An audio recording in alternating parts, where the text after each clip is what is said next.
மகன் தூயாவியின் பெயராலே ஆமென். கிறிஸ்து இயேசுவுக்குள் பிரியமான என் அன்பு சகோதர சகோதரிகளே, மீண்டுமாக இந்த காணொளி மூலியமாக நான் உங்களோடு இறைவார்த்தையை பகிர்ந்து கொள்வதில் பெரும் மகிழ்ச்சி அடைகின்றேன். தொடக்க நூல் புத்தகம் 18ஆம் அதிகாரம் 1 முதல் உள்ள இறைவாக்கை நாம் சிந்திக்கவிருக்கின்றோம். ஆபிரகாமுக்கு ஆண்டவரின் வாக்கு, மகன் வாக்களிக்கப்படுதல். ஆண்டவர் மம்ரே என்ற இடத்தில் தேவதாரு மரங்கள் அருகே ஆபிரகாமுக்கு கடவுள் தோன்றினார். பகலில் வெப்ப மிகுதியால் ஆபிரகாம் தம் கூடார வாயிலில் அமர்ந்து இருக்கையில் கண்களை உயர்த்தி பார்த்தார்.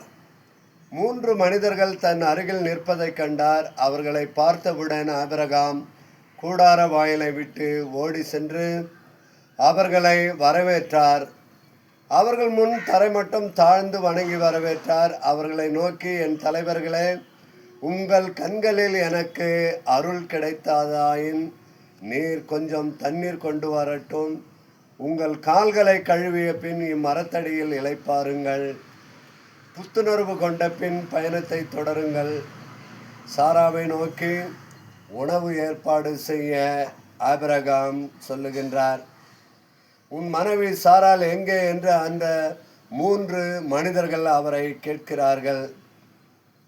கூடாரத்தில் இருக்கின்றாள் என்றார். இவை இளைவேநீர் காலத்தில் வருவேன் மீண்டும், அப்பொழுது உன் மனைவி சாராளுக்கு ஒரு மகன் பிறந்திருப்பார் என்று இறைவாக்கு அருளப்படுகின்றது.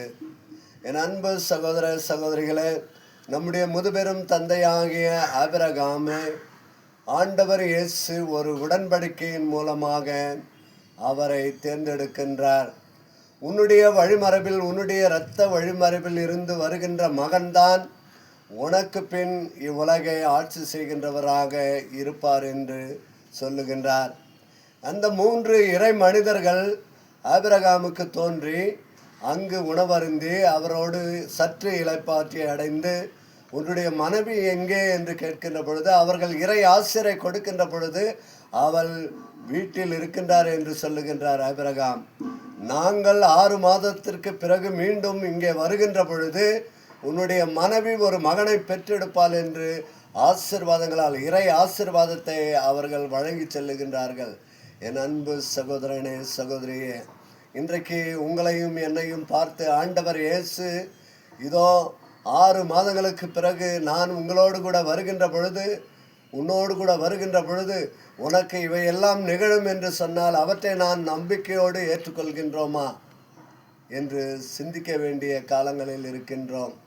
என் அன்பு சகோதரனே சகோதரியே, ஆண்டவர் இயேசுவினுடைய அன்பு பிள்ளைகளாக வாழ்கின்ற நாம் நம்முடைய முதுபெரும் தந்தையாக ஆபிரகாமை விசுவாசத்தின் தந்தை என்று அழைக்கின்றோம்.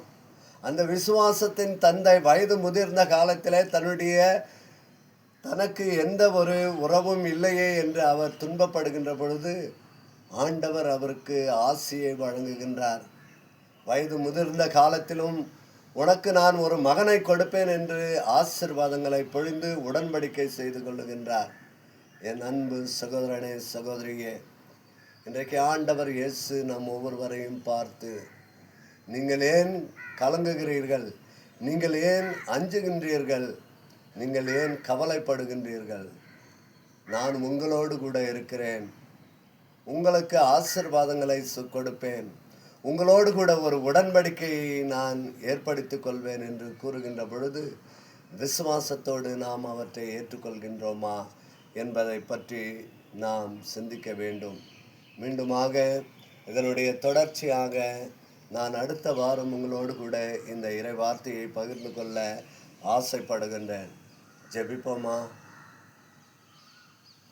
ஆண்டவர் மாண்புடன் புகழ் பெற்றார், எனவே அவரை பாடிடுவோம். ஆண்டவர் மாண்புடன் புகழ் பெற்றார், எனவே அவரை பாடிடுவோம். குதிரை வீரனை குதிரையுடன் அவரே கடலில் ஆழ்த்தி விட்டார். ஆம் ஆண்டவரே, இதோ ஆண்டவரே, நீர் மாண்புடன் எங்களோடு கூட வருகின்ற பொழுது நாங்கள் எதற்கு பயப்பட வேண்டும்?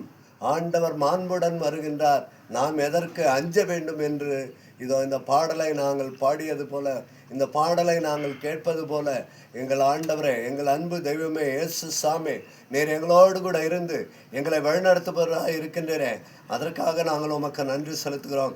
ஆண்டவரே, குதிரை வீரனை குதிரையுடன் கடலில் மூழ்கச் செய்தீரே. ஆமாம், இஸ்ரேல் மக்களை மீட்கின்ற பொழுது குதிரை வீரனை கடலில் மூழ்கச் செய்த நீர் எங்களோடு கூட இருந்து எங்களுடைய எதிரிகளை நீர் மூழ்கடிக்க செய்கின்றீர் என்பதை நாங்கள் உணர செய்தரலும், கிருபை செய்தரலும். ஆண்டவரே, இதோ இந்த காணொலியை பார்த்து கொண்டிருக்கின்ற ஒவ்வொரு சகோதரனையும் சகோதரியும் ஆண்டவரே, நீர் உம்முடைய ஆசீர்வாதத்தால் நிரப்பி வழிநடத்த வேண்டுமாய் எங்கள் ஆண்டவரும் திருமகனுமான இயேசுவின் நாமத்தில் ஜெபிக்கிறோம் நல்ல பிதாவே, ஆமேன்.